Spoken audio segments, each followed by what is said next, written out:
Hello, fifth graders. Welcome back to Fiesta Gardens Library. This is week 4. Last Friday, we learned that Ruth Bader Ginsburg, the Supreme Court Justice, had passed away. What an incredible, amazing woman who has paved the way for equality for not only women, but for everybody. I was devastated by the news. And I'm sure many of your families have been talking about it as well. So I thought today we could read about her and learn a little bit more about this extraordinary woman.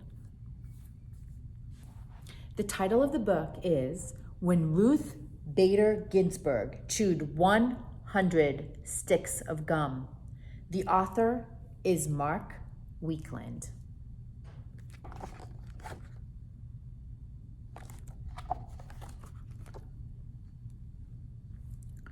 Ruth Bader Ginsburg placed her left hand on the Bible. Next, she raised her right hand. She swore to uphold the law. Then she smiled. The audience, including the President of the United States, applauded. She was now a Justice of the United States Supreme Court. Ruth was the first female Jewish American to sit on the court. She was also only the second woman to do so. She got there through study and hard work, and she knew that girls would follow in her footsteps. One day, there will be as many women as men sitting as judges in our country, she promised.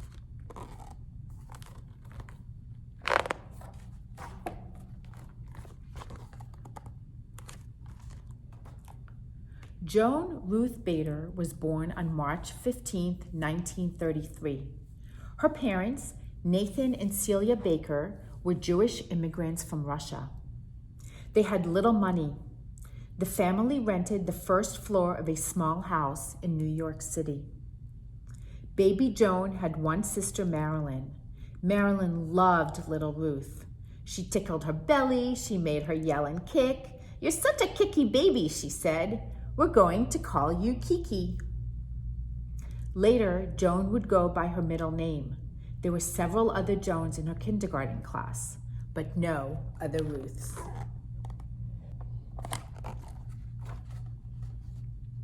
Sadly, Marilyn and Ruth did not have much time together. Marilyn died when Ruth was 14 months old.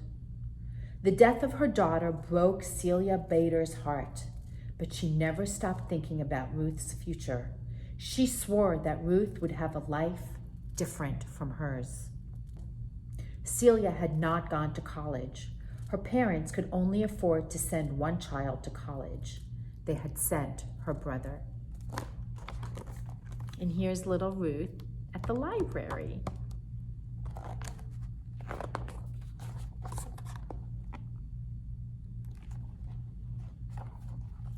Celia, Ruth's mom, wanted Ruth to do well in school so she could grow into an independent adult. She did not want Ruth to grow up to rely on a man. What did Ruth want? She wanted to make her mother happy. She worked hard to always get good grades. Ruth was left-handed. A teacher tried to make her write with her right hand, but writing with her right hand was unnatural. So Ruth got a D in penmanship. "I'm never writing with my right hand again," she said. Do you know what happened? Ruth never did, and she never got another D in school.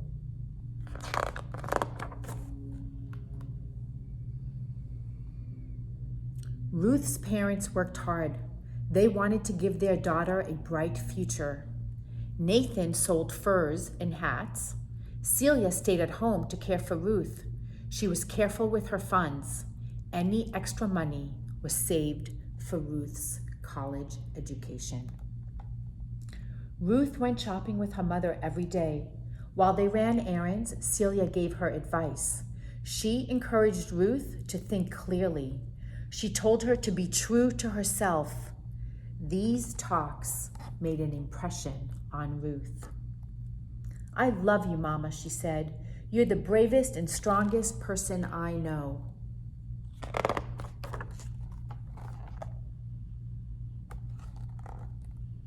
Ruth's mother was a wonderful role model, but Ruth also often found strong female role models in the books she read. Ruth loved to read about Amelia Earhart, a real-life pilot. Amelia was the first woman to fly across the Atlantic Ocean. Nancy Drew was another favorite. Nancy was a detective who solved mysteries. "Kiki, why do you love Nancy so much?" asked her mother. "She isn't even real." Nancy was an adventurer who could think for herself, Ruth answered.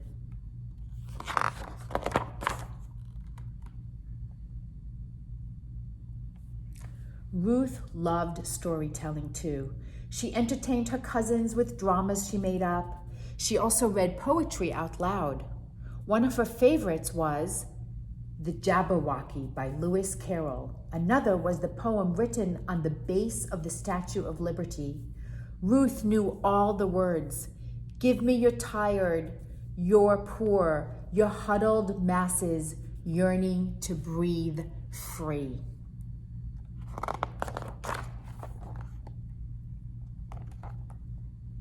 Ruth also liked the outdoors. All the kids in her Brooklyn neighborhood played on the street.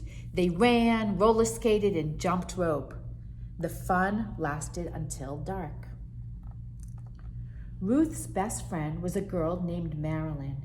She invited Ruth to join her family for dinner. The food was often spaghetti and meatballs. At Ruth's house, the girls played jacks on the front steps.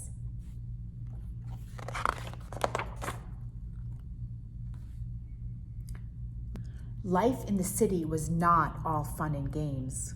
Ruth grew up when America was at war. By 1944, air raid drills were just part of the school day. When sirens shrieked, students had to take shelter. Ruth and her classmates helped the war effort. They grew vegetables in a victory garden to give out to people during the war. They also chewed hundreds of sticks of gum. What did this have to do with helping? The gum was wrapped in aluminum foil. Students rolled the silver wrappers into balls. The balls were sent to a factory that made parts for airplanes.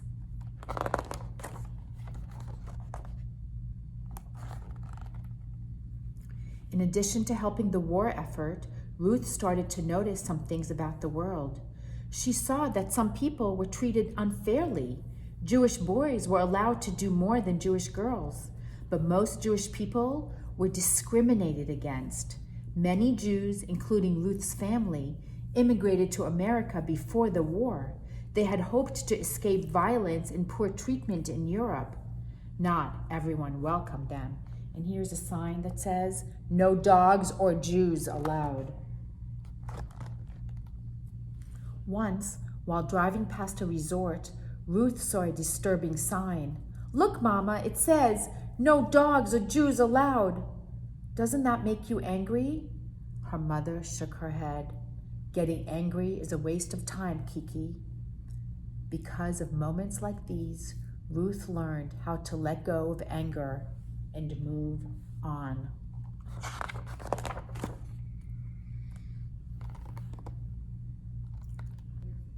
Ruth also learned how to keep a secret. When she was 13 years old, she learned that her mother was dying of cancer. There was nothing the doctors could do. Ruth never told her friends. Writing helped Ruth keep her mind off her mother's illness. She worked on the school newspaper. She was also the editor. Other students wrote about things like the school play and the circus, but Ruth enjoyed writing about the Bill of Rights and the 10 Commandments.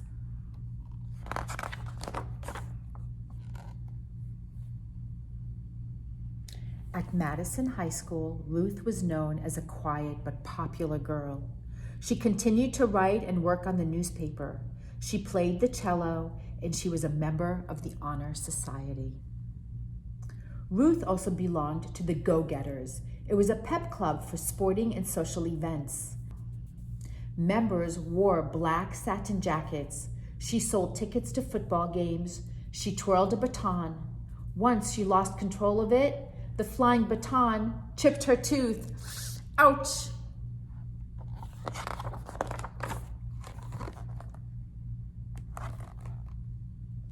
Ruth's greatest sorrow was losing her mother.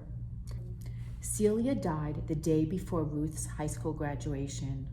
Ruth did not go to her graduation ceremony, but she knew she had made her mother proud. She won medals, she earned scholarships, and she was going to Cornell University, one of the best colleges in the country. Mother wanted me to study hard and get good grades and succeed in life, Ruth told a friend. So that's what she did. The end. Here's an afterword. Thoughts from the author. In the 1950s, Ruth met and married her Cornell University classmate, Martin Ginsburg. Ruth loved that he was interested in her ideas and thoughts. They were both accepted to Harvard Law School, but Martin was drafted into the military. Then he developed a terrible form of cancer. Ruth cared for him, their young daughter, and took law school classes. She had to fight discrimination in both the classroom and as a lawyer. Not everyone thought a woman, and a Jewish woman at that, could be a good teacher or lawyer. But in the end, she triumphed. Martin survived, and her family thrived. Ruth graduated first in her law school class. Then she became a respected university professor. In 1980, she became a judge. And in 1993, she was named a Supreme Court justice. As a member of the court, she ruled on many historic cases. In 2015, she and 5 other justices upheld a law that changed America's healthcare system. That same year, she and 4 others ruled that people in all 50 states were allowed to marry whomever they wanted. Throughout her career, Ruth has spoken in favor of keeping religion and government apart. She has supported the rights of workers, and she has ruled to treat people equally. I tried to teach through my opinions, through my speeches, how wrong it is to judge people on the basis of what they look like, color of their skin, whether they're men or women. America lost an amazing woman, but we will forever be blessed with all of the work that she has done and started for us. Rest in peace, Ruth Bader Ginsburg.